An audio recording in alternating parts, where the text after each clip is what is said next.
네, 안녕하세요. 오늘부터 전산개론을 같이 공부하게 될 김성규라고 합니다. 오늘은 전산개론의 1주차 1교시 사이버 세상에서의 전산개론이란 무엇인지 같이 한번 배워보도록 하겠습니다. 이 강의를 듣는 우리 학생 여러분들, 전산이라고 하게 되면 어떤 생각이 드시나요? 지금은 컴퓨터라는 용어로 많이 대체가 됐긴 했지만 사실은 전산이라는 이런 용어가 컴퓨터라는 용어로 이제 대체됐다고 생각을 하시면 될 것 같습니다. 그래서 오늘 수업은 개론적으로 이 컴퓨터가 왜 나왔는지, 특히 컴퓨터 이전에 전산이라는 개념들이 왜 나왔는지 이런 것에 대해서 저와 함께 배워보도록 하겠습니다. 그러면 현재 산업사회가 어떤 산업사회일까요? 아마 여러분들 많이 들어보셨을 텐데요. 4차 산업혁명이라는 얘기들을 굉장히 많이 들어보셨을 거예요. 그리고 앞으로 미래에는 제5차 산업혁명, 6차 산업혁명까지도 지금 얘기가 되고 있습니다. 그래서 오늘은 이 디지털 혁명과 어떻게 정보사회가 또 연계가 되어 있는지 같이 한번 배워보도록 하겠습니다. 우리 처음에 1차 산업혁명부터 지금 현재 우리가 살고 있는 세상이 제4차 산업혁명이라는 용어를 쓰고 있습니다. 이런 혁명은 이 장표에서 나온 것처럼 인류 역사의 변화, 그 다음에 이 중심에는 어떤 것들이요? 새로운 기술이 등장한다 라는 것들입니다. 그래서 이 기술이 등장과 함께 기술의 혁신이 자리 잡고 있습니다. 그래서 우리 4차 산업 뒤에 어떤 용어가 들어가죠? 혁명, 에볼루션, 이런 용어들이 들어가고 있습니다. 그래서 이런 1차, 2차, 3차, 4차를 기점으로 해서 나오게 된 이러한 기술적인 혁명들이 있었어요. 그래서 오늘은 이런 혁명들이 어떻게 이 전산, 특히 컴퓨터와 연결이 되어 있는지 같이 한번 알아보도록 하겠습니다. 그래서 새로운 기술이 항상 등장하죠. 그렇지만 이 기술들이 등장하는 것들은 단순히 기술적인 변화에서만이 그치지가 않습니다. 이런 것들은 전 세계의 사회, 경제, 금융, 제조, 이런 업종에 굉장히 많은 이런 영향을 미치고 있는 것들이죠. 그래서 우리가 지금 배우고 있는 컴퓨터, 전산도 단순히 프로그래밍을 하거나 내가 애플리케이션을 만든다거나 이런 것들도 있죠. 그렇지만 이런 것들을 필두로 해서 전 세계 사회 및 경제 구조에 큰 변화를 일으킨다라고 보시면 될 것 같습니다. 그러면 누군가는 질문을 할 거예요. 내가 지금 배우고 있는 전산개론이 어떤 산업과 연결이 될까요? 이렇게 질문을 할 수가 있을 것 같아요.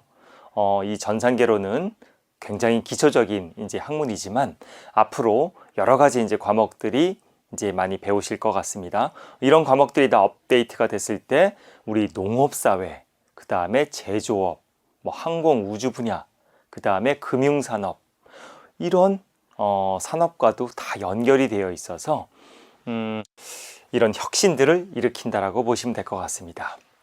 그래서 이런 기술적인 혁신이라고 아까 얘기 들었죠?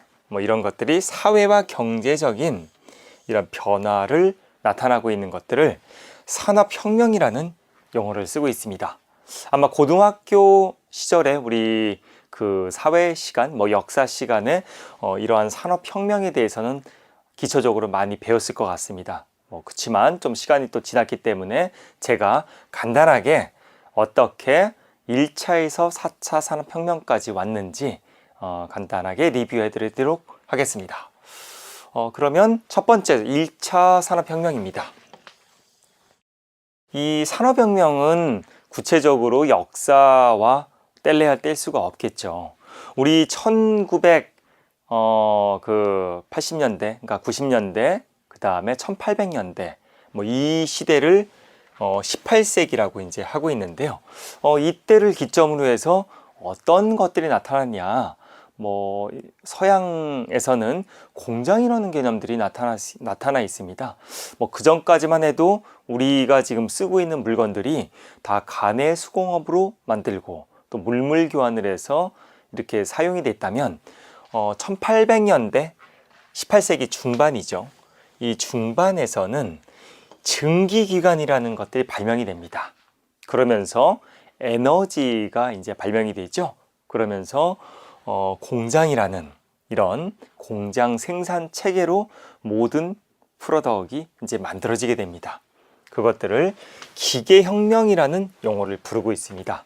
그래서 제1차 산업혁명은 기존의 간의 수공업에서 이루어진 이런 산업들이었다면 뒤에는 이런 기계를 통해서 대량 생산이 될 수 있는 이런 공장 체계를 가지고 있더라. 그러면서 우리 생활에 아주 많은 것들이 바뀌어 있습니다. 우리가 지금 입고 있는 옷들, 그 다음에 신고 있는 신발들, 그 다음에 가지고 다니는 가방들, 그 다음에 뭐 여러 가지 음식들, 뭐 이런 것들이 다 이제 여기서 말하는 공장 생산 체계로 이제 변화가 되면서 대량 생산이 되는 이런 시기로 들어왔다라고 보시면 될 것 같습니다. 그리고 제2차 산업혁명이 일어납니다. 이 제2차 산업혁명은 아까 1차 산업혁명이 기계의 혁명이라고 제가 예를 들었었죠. 이 기계에서 전기로 이제 발전이 됩니다. 그러면서 에너지 혁명이라고도 이제 부르기도 하죠. 그래서 이때부터는 그 1차 산업혁명에서는 좀 간의 좀 작은 공장이었다면 제2차 산업혁명을 기점으로 해서는 굉장히 대량 생산 체제가 가능한 이런 공장 체계로 들어서더라 라는 것들입니다. 그래서 이 2차 세계 산업혁명의 이런 동력들은 이 에너지가 이제 발전이 되죠. 그러면서 큰 공장에 에너지원을 줄 수가 있는 이런 전기, 에너지 뭐 이런 것들이 이제 발명이 된 것들입니다. 그러면서 제2차 산업혁명에는 역사적으로 가장 중대한 일이 또 발생하고 있습니다. 전 세계적으로 어떤 일이 일어나냐면 제1차 세계대전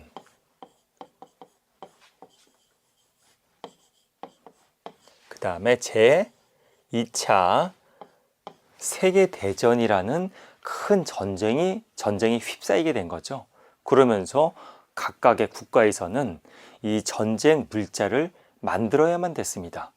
그렇기 때문에 제2차 산업혁명은 그 제1차 세계대전과 제2차 세계대전을 필두로 해서 대량 무기를 만들 수 있는 이런 생산 체계를 가지고 있었던 거죠. 그러면서 이 제2차 산업혁명이 굉장히 부흥기를 맞게 됩니다. 그래서 이때부터는 전 세계가 쓸 수 있는 이런 옷이라든지 그 가방이라든지 아까 말씀드렸던 이런 신발, 모자 이런 것들이 다 이런 대량 생산 체계에 의해서 이 공장에서 만들어진다 라고 얘기를 드릴 수가 있습니다. 그리고 이제 나온 혁명이 제3차 산업혁명입니다. 이 제3차 산업혁명은 기존의 2차 산업혁명에서는 이제 전기에너지가 나오면서 대량 생산 체계를 가지고 있었어요. 그렇지만 정확하게 이런 공장에서 제조를 할 때 이런 컴퓨터의 기술들이 들어가 있지 않다 보니까 이런 에러나 이런 불량품 같은 것들이 많이 발생을 하게 됩니다. 그래서 이 제3차 산업혁명은 1970년대에서 1980년대를 기점으로 해서 컴퓨터라는 이런 전산이라는 개념들이 처음 나오게 되면서 굉장히 또 큰 혁명이 일어나게 된 거죠. 그러면서 이 3차 산업혁명은 디지털 혁명이라고 얘기를 하고 있습니다. 말 그대로 아날로그 시대에서 디지털로 이제 넘어온 거죠. 그러면서 이 디지털 혁명은 정보화, 그 다음에 자동화 이런 체계가 들어가 있는 것들을 이제 디지털 혁명이다라고 얘기를 하고 있습니다. 그러면 과연 이 정보화가 되고 자동화가 되기 위해서는 어떤 것들이 필요하냐? 네, 우리가 지금 배우고 있는 전산이라는 개념들이 이때 들어왔습니다. 사실은 전산과 컴퓨터는 같은 의미라고 보시면 될 것 같습니다. 이 컴퓨터는 영어의 컴퓨트라는 어원에서 이제 왔습니다. 컴퓨터는 계산하다 라는 뜻입니다. 그래서 ER이 붙여서 우리 컴퓨터는 계산을 하는 사람 또는 장치 이렇게 이제 부르기도 하는 거죠. 그래서 이 자동적으로 계산을 하는 이 장치가 들어서면서 우리 정보화와 자동화의 체계가 구축이 됐더라 라고 이제 얘기를 하고 있습니다. 이러면서 우리 컴퓨터에서는 어떤 것들을 또 많이 이용하죠? 그렇죠. 우리 인터넷이라는 것들을 또 많이 이용하고 있습니다. 이 3차 산업혁명에는 컴퓨터의 발전, 도입, 그 다음에 우리 인터넷이라고 하는 그 여러 나라에서 같이 이렇게 사용할 수 있고 파일을 주고받을 수도 있고 하는 기술들이 이 3차 산업혁명에서 최초로 나타나게 되죠. 그리고 이제 나타나게 된 것들이 제4차 산업혁명입니다. 아마 이 수업을 듣고 있는 우리 학생 여러분들도 이 용어는 굉장히 많이 들어봤을 거예요. 그럼 과연 무엇이냐? 아주 여러 매체에서 얘기들을 하고 있습니다. 그래서 이 4차 산업혁명은 기존의 3차 산업혁명 어떤 것들이었죠? 자동화와 정보화 이런 것들을 기반으로 해서 어떻게 해요? 물리적인 공간, 그 다음에 디지털적인 공간, 생물학적인 공간의 경계가 어떻게 해요? 희석이 돼서 이런 것들이 융합이 되는 시대다 라고 얘기를 하고 있습니다. 일례로 그러면 물리적인 공간이 어떤 거죠? 이렇게 물어볼 수 있어요. 우리 가장 많이 쓰고 있는 것들이 어떤 것들이 있을까요? 우리 N사에서 나온 드라이버, 그 다음에 G사에서 나온 드라이버 이런 거 지금도 사용하고 계시죠? 예전에는 우리 USB 메모리라고 해서 파일들을 옮길 때 이렇게 그 USB 메모리를 들고 다녔었는데 지금은 어떻죠?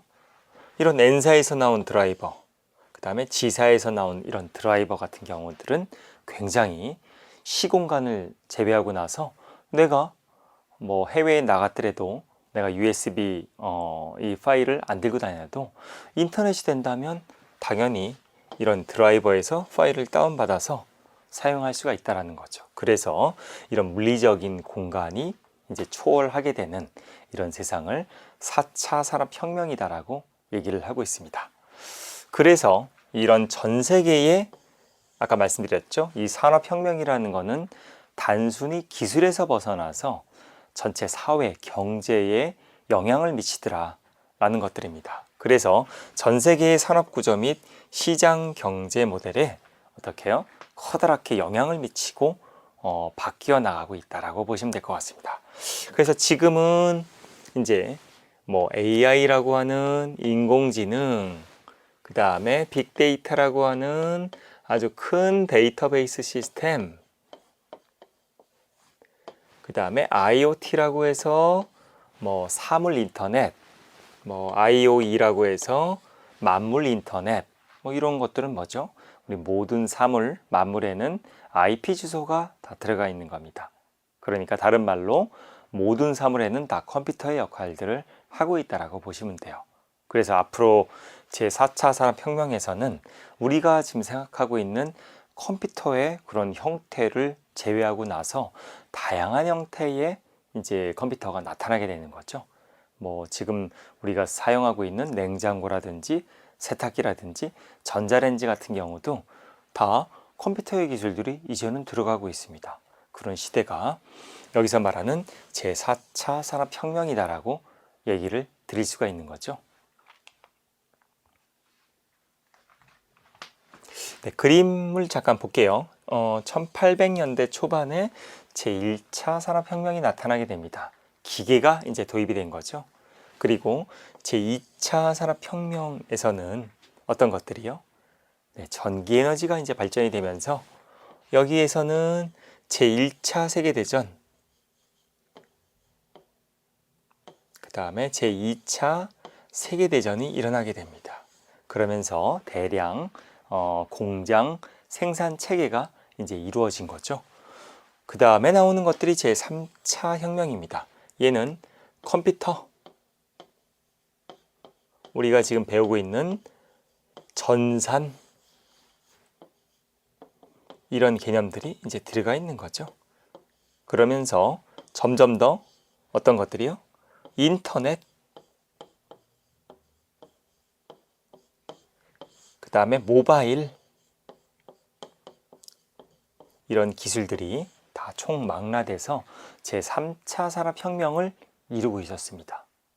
그리고 이제는 제4차 산업혁명으로 가고 있습니다. 2016년도에 다보스 포럼이라는 곳에서 처음 제4차 산업혁명에 대해서 이제 얘기를 했었죠.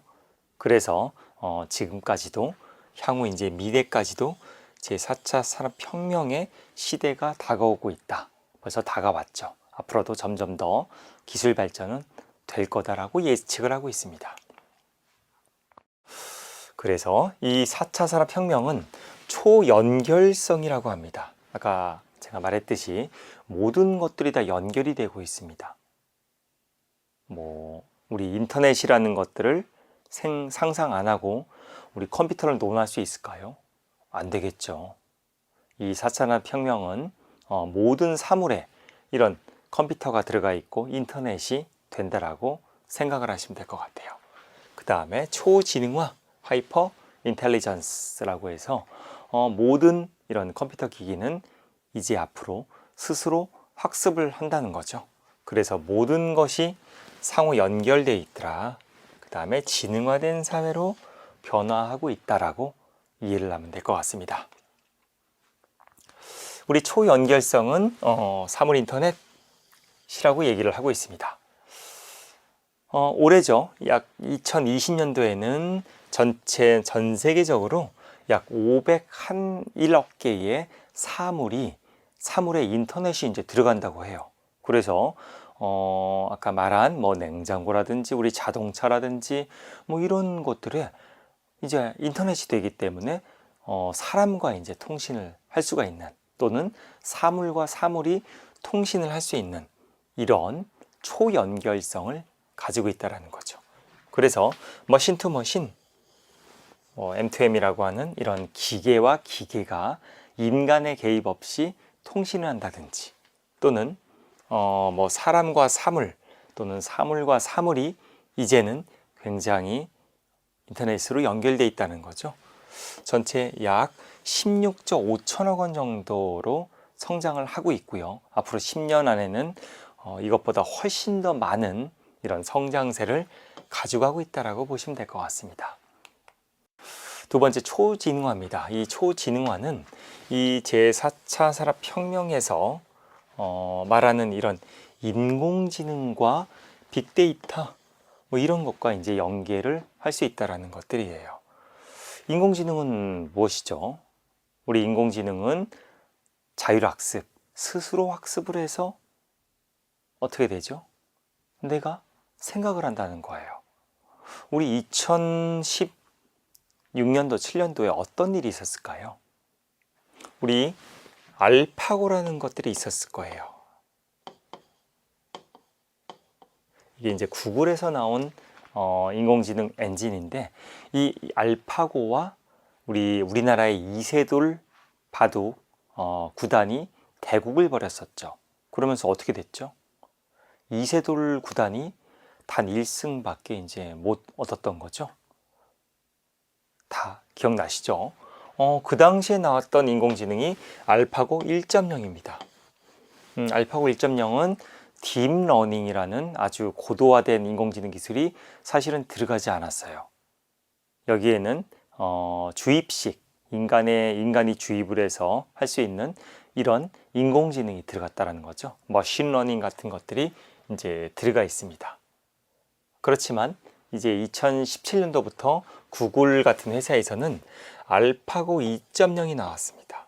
그러면서 딥러닝이 이제 되면서 굉장히 초지능화의 단계로 들어서고 있다라고 얘기를 하고 있습니다. 그래서 이런 알파고를 기점으로 해서 인공지능 시대가 이제는 도래했구나 라고 모든 전 세계의 사람들이 이제 느꼈던 거죠. 그리고 알파고 2.0이 이제 나오면서 이러면서 이제 딥러닝이라는 인공지능에서 굉장히 고도화된 기술들이 들어갔는데 이 딥러닝이 들어간 알파고 2.0을 통해서 우리 또 바둑의 고수들과 대국을 벌여봤는데 이 알파고 2.0과 인간의 대국을 벌였을 때는 인간이 단 1승도 거두지 못했다라고 얘기를 하고 있습니다. 그러면서 이 4차 산업혁명은 초연결성과 초지능화에 대한 아주 큰 이런 전체 산업군에 영향을 미치고 있습니다.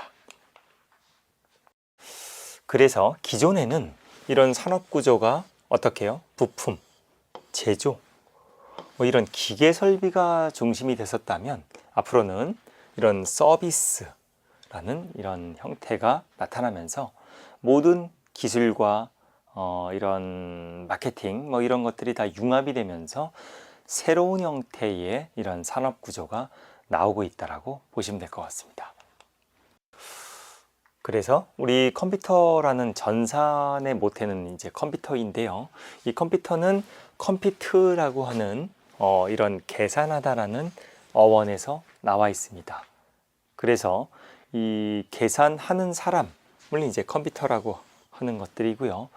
이 컴퓨터가 전산이라고 하는 이런 용어로 이제 바꾸어서 부르기도 했습니다. 그래서 오늘 이제 배우는 과목은 전산개론인 거죠.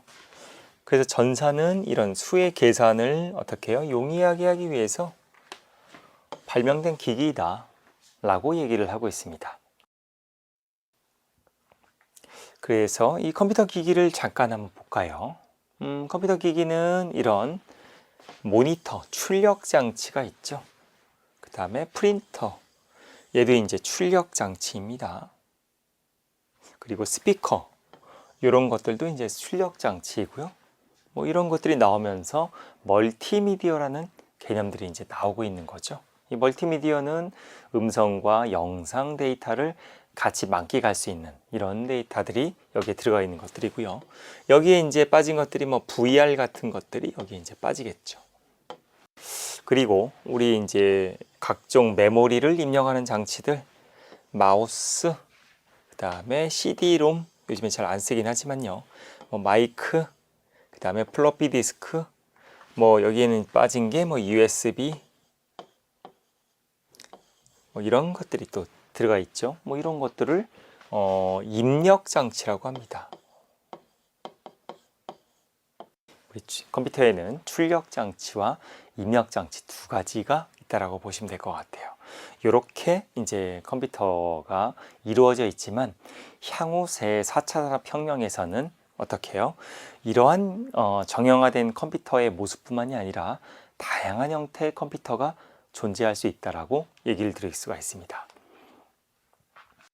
그래서 우리 컴퓨터 시스템에는 크게 하드웨어, 소프트웨어가 있습니다. 우리 하드웨어는 물리적인 이런 그런 장치를 말을 하는 거죠. 그래서 그 기능에 따라서는 입력 장치, 출력 장치가 보여드렸죠. 우리 입력 장치는 키보드, 마우스 뭐 이런 것들이 다 들어가는 것들이고요. 우리 출력 장치는 모니터, 그 다음에 뭐 프린터, 이런 것들이 대표적인 출력 장치입니다. 그 다음에 연산 장치라고 해서 CPU 같은 것들이 들어가겠죠. 그 다음에 제어 장치, 뭐 메모리 같은 것들이 또 들어가고요. 우리 기억 장치도 뭐 이런 메모리 장치가 같이 들어가서 이런 기억을 하고 있다라고 보시면 될 것 같습니다. 그래서 CPU는 이런 제어 장치이면서 연산 장치이면서 어떻게 해요? 주기억 장치입니다. 사람으로 따지면 뇌에 해당한다고 보시면 될 것 같아요. 그 다음에 버스라고 해서 중앙 처리 장치가 있습니다. 얘는 이러한 칩의 내부와 외부의 데이터를 연결하는 통로의 역할을 하고 있습니다. 그거를 컴퓨터에서는 버스라는 용어를 쓰고 있습니다. 그 다음에 나오고 있는 개념이 소프트웨어입니다. 우리 앞으로는 점점 더 소프트웨어 기술이 굉장히 발전된다고 얘기들을 많이 들으셨죠?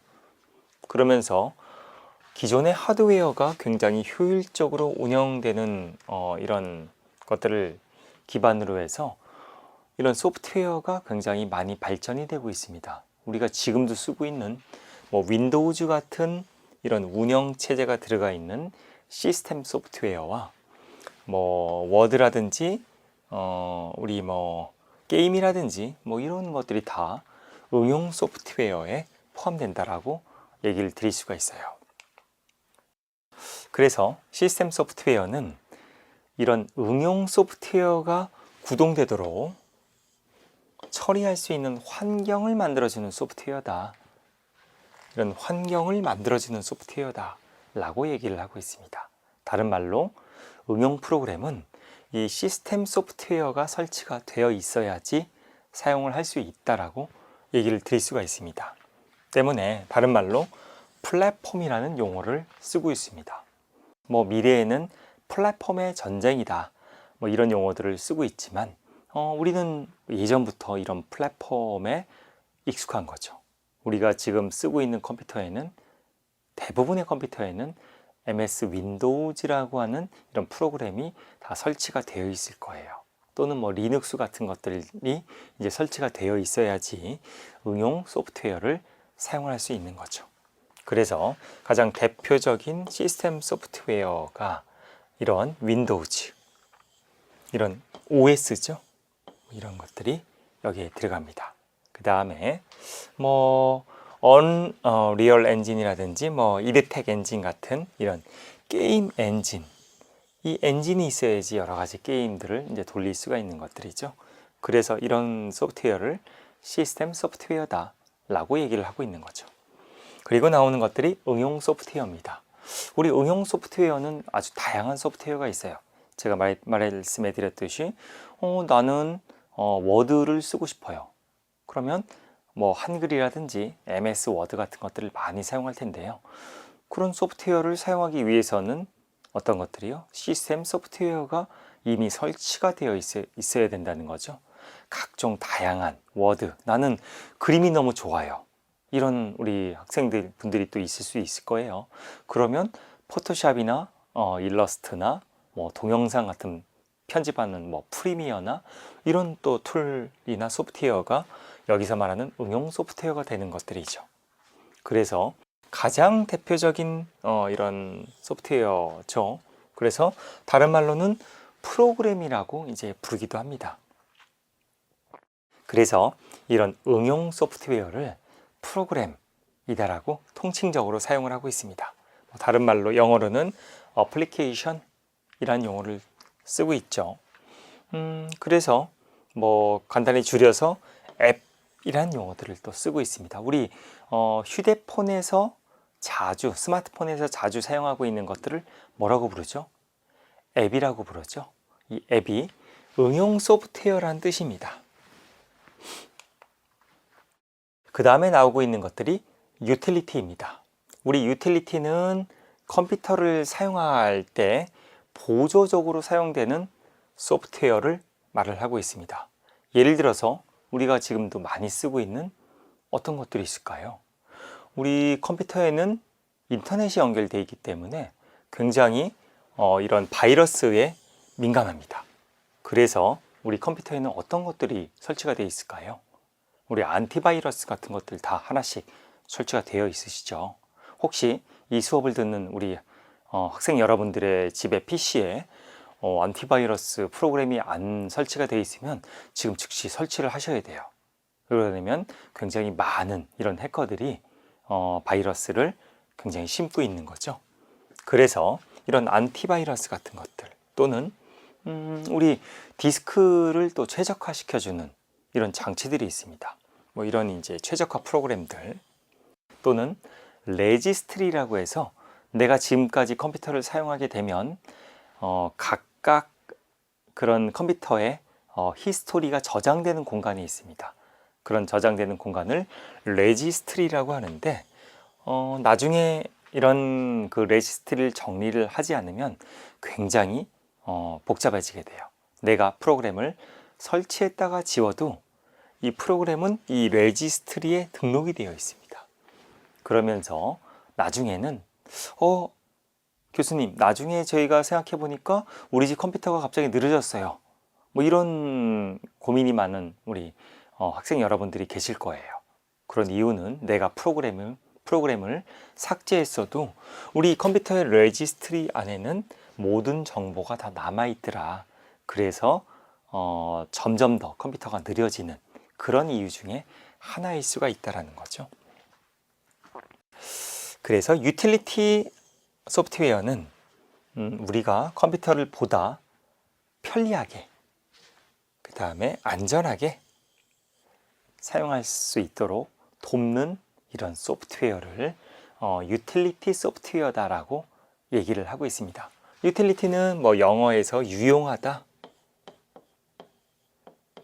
뭐 이런 유틸리트에서 이제 어원이 되어 있었죠. 그래서 이런 세 가지 종류의 소프트웨어가 또 존재했습니다. 그 다음에 나오고 있는 것들이 펌웨어입니다. 우리 하드웨어의 이제 소프트웨어 중에서는 굉장히 핵심을 이루고 있어요. 그래서 갑자기 내 휴대폰에서 OS가 업데이트 되었어요. 지금 다운로드 하시겠습니까? 뭐 이런 이제 명령어가 나오기도 하죠. 뭐 그런 것들은 하드웨어나 우리 OS 같은 것들이 업데이트가 됐을 때 프로그램을 새로 설치하는 것들이 아니라 이 기능이 추가된 프로그램만 설치를 해주는 것들이죠. 그런 것들을 펌웨어다라고 얘기를 하고 있습니다. 당연히 우리 윈도우즈나 리눅스, 뭐 유닉스 같은 OS에서 이런 펌웨어들을 업데이트를 많이 이제 해주고 있는 것들이죠. 이 펌웨어는 기존의 버그라든지, 이 버그는 어떤 것들이죠? 우리 컴퓨터에서 일어나고 있는 에러를 버그라고 얘기를 하고 있습니다. 이 버그에 대한 유래는 예전에 아주 큰 컴퓨터가 있었어요. 애니악 뭐 이런 컴퓨터에 실제 벌레가 들어갔대요. 그러면서 이 컴퓨터가 굉장히 작동이 안 됐던 거죠. 그래서 나중에 보니까 이 컴퓨터 내부 회로에 벌레가 이제 있었던 거예요. 그래서 그런 것들이 유래가 돼서 지금도 컴퓨터 에러를 버그라는 용어를 쓰고 있다라고 보시면 될 것 같습니다. 그래서 이 펌웨어는 속도를 빠르게 한다. 그래서 이런 운영 체제 중에서는 이렇게 굉장히 빠르게 하는 롬이라는 것들이 있습니다. 리드 온리 메모리라고 해서 직접 회로라고 하죠. 이런 것들에도 굉장히 많이 사용되고 있고, 우리 컴퓨터에 보면 CPU와 연결되어 있는 메인 보드라는 것들이 있습니다. 뭐 그래픽 카드라든지 램이라든지 CPU 같은 것들이 이 메인 보드와 연결이 되어 있는데, 이런 것들에 대한 뭐 업데이트, 뭐 이런 것들이 다 펌웨어다라고 보시면 될 것 같아요. 우리 정보 기술 한번 볼까요? 우리 정보 기술은 인포메이션 테크놀로지입니다. 그럼 정보란 무엇일까요? 우리 정보는 이런 소프트웨어, 그 다음에 정보통신, 방송, 언론, 멀티미디어, 정보보안, 인터넷, 이런 것들이 다 통칭되어 있는 것들을 말합니다. 그런 것들을 정보라고 하죠. 그런 정보가 합쳐진 것들을 정보기술이라는 용어를 쓰고 있습니다. 우리가 지금 배우고 있는 이런 컴퓨터, 전산도 결국은 정보기술과 같이 갈 수밖에 없다라는 거죠. 이 정보기술은 1943년 제2차 산업혁명이죠.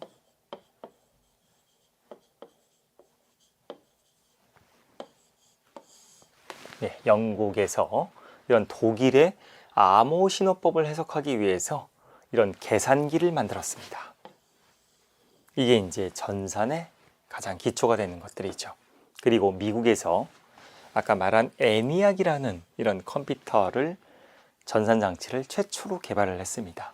그래서 본격적으로 정보기술이 우리 연구와 발전에 시작됐다. 우리 최초의 컴퓨터는 우리 전산장치 ENIAC 같은 경우는 어디다 사용했느냐? 얘는 전쟁에 사용했어요. 우리 포병에서 보면 포를 쏘죠. 이 포가 어떻게 내가 쐈을 때 적진에 정확하게 맞춰지는지 이런 것들을 계산할 때 썼다고 해요. 그 다음에는 이제 민간 영역으로 와서 뭐 일기예보라든지 그 다음에 인간의 그런 그 밀집도라든지 뭐 이런 것들을 계산할 때 컴퓨터가 이제 사용되기도 했었죠. 그래서 초기의 정보 기술은 메인 프레임이라고 해서 아주 큰 이런 유닉스 시스템이 있었어요. 우리 사람 키만한 이런 큰 머신에 계산하는 장치를 이제 가져갔었습니다. 그러면서 기술이 점점 이제 발달이 되면서 우리 정보 기술은 워드 프로세서 같은 것들, 이런 계산하는 기능들, 이런 것들을 필두로 해서 전체 산업군에 적용을 하게 되는 것들이죠. 그래서 우리 정보 기술도 우리 컴퓨터 전산과 마찬가지로 하드웨어, 그 다음에 인프라, 그 다음에 소프트웨어 뭐 이런 것들로 발전이 된다라고 보시면 될 것 같습니다. 우리 인프라 같은 경우는 이제 인터넷 같은 경우 뭐 이런 것들이 여기에 포함된다라고 얘기를 할 수가 있습니다. 그래서 첫 번째 하드웨어는 우리나라는 하드웨어에 굉장히 강국이죠. 특히 이제 IT 쪽, 전자, 전기, 컴퓨터 이쪽이 굉장히 강국입니다. 그래서 메모리 같은 경우 뭐 우리나라가 이 메모리에도 종류가 여러 가지가 있는데요. 뭐 D램이라고 해서 이렇게 직접도를 높이는 방식들이 있습니다. 이런 기술들은 전 세계에서 가장 뛰어난 이런 기술들을 가지고 있다라고 보시면 될 것 같아요. 그리고 뭐 백색 가전이라고 해서 우리가 지금도 사용하고 있는 이런 가전제품 이런 경우도 굉장히 이제 우리나라가 강국이 되는 거죠. 앞으로 4차 산업혁명에서는 이런 백색 가전에 IT, 우리 전산 이런 것들이 들어가면서 다 계산을 해줘요. 예를 들어서 냉장고가 다 온도 계산을 해서 음식을 굉장히 신선하게 만든다든지 뭐 이런 기술들이 다 들어간다는 거죠. 그래서 뭐 캠코더, 3D TV, 뭐 카메라 같은 경우가 굉장히 발전이 되어 있습니다. 그 다음에 인터넷 인프라망은 이런 무선 인터넷 같은 것들이 여기에 포함된다 라는 것들이죠. 그래서 우리가 지금도 사용하고 있는 뭐 4G, 향후에는 6G, 7G까지도 굉장히 확대가 되고 있습니다. 그 다음에 나오고 있는 것들이 소프트웨어입니다. 아까 얘기 드렸지만 소프트웨어는 제4차 산업혁명에서 굉장히 중요한 역할들을 하고 있어요. 그래서 미래에는 인공지능, 이런 빅데이터, 아주 큰 데이터들이죠. 이런 것들을 이제 분석하는 기술들, 뭐 블록체인이라고 해서 또 이제 보안 기술들, 뭐 이런 소프트웨어가 굉장히 많이 발전되고 있다라고 얘기를 하고 있습니다. 네, 그럼 마지막으로 우리 전산 컴퓨터가 어디에 활용되냐 같이 한번 보겠습니다. 우리 교육 분야에서 활용되고 있습니다. 우리 지금 이 수업을 듣는 우리 학생 여러분들은 어떻게 듣죠? 우리 이러닝이라고 해서 컴퓨터와 모바일로 교육을 듣고 있습니다. 뭐 이런 것들이 가능하게 되는 이유는 우리가 지금 배우고 있는 컴퓨터, 이런 전산 장치가 발전이 되어 있기 때문에 들을 수가 있는 거죠. 그래서 이런 사이버 대학교 같은 이런 플랫폼을 통해서 이런 LMS, LCMS를 통한 이런 평생 교육으로도 컴퓨터가 활용되고 있습니다. 두 번째로는 제조업 분야입니다. 이 제조업에서는 이런 제품 설계, 그 다음에 생산을 하기 위해서 오차율을 굉장히 줄여주죠. 누구를 통해서요? 전자계산기, 컴퓨터를 통해서 줄여주고 있습니다. 이렇게 제조업 분야에도 사용을 하고 있습니다. 그 다음에 금융에서도 사용을 하고 있죠.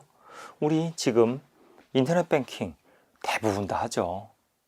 그렇죠? 내가 은행을 직접 가지 않고도 내 스마트폰에서 또는 내 PC에서 공인인증서만 가지고 있으면 이런 금융거래를 다 할 수가 있습니다. 그런 것들을 가능하게 한 것들이 이런 인터넷이라고 하는 IT, 우리 컴퓨터, 이런 기술들이 발전되어 있기 때문에 가능하다라고 얘기를 드릴 수 있습니다. 그 다음에 과학 분야, 우리 아까 얘기했지만 뭐 항공우주 기술 같은 경우 어떻게 되죠? 굉장히 고밀도로 계산을 해줘야 돼요. 그런 것들이 다 이 컴퓨터가 활용이 되는 것들이고요. 또 항공 분야에서도 뭐 특히 이제 이착륙 같은 시스템, 또 위치 추적 시스템에 충분히 다 사용하고 있더라라는 거죠. 그리고 앞으로 점점 더 이제 인간의 생명이 늘어나면서 이런 의료 분야에서도 굉장히 많은 이런 IT 기술이 들어가서 이 컴퓨터가 자동적으로 기존의 이런 병명 데이터 같은 것들을 분석해주고 의사분들한테 가이드를 주는 이런 용도로 컴퓨터가 활용되고 있다고 보시면 될 것 같습니다. 네, 이번 시간은 여기서 마치겠습니다.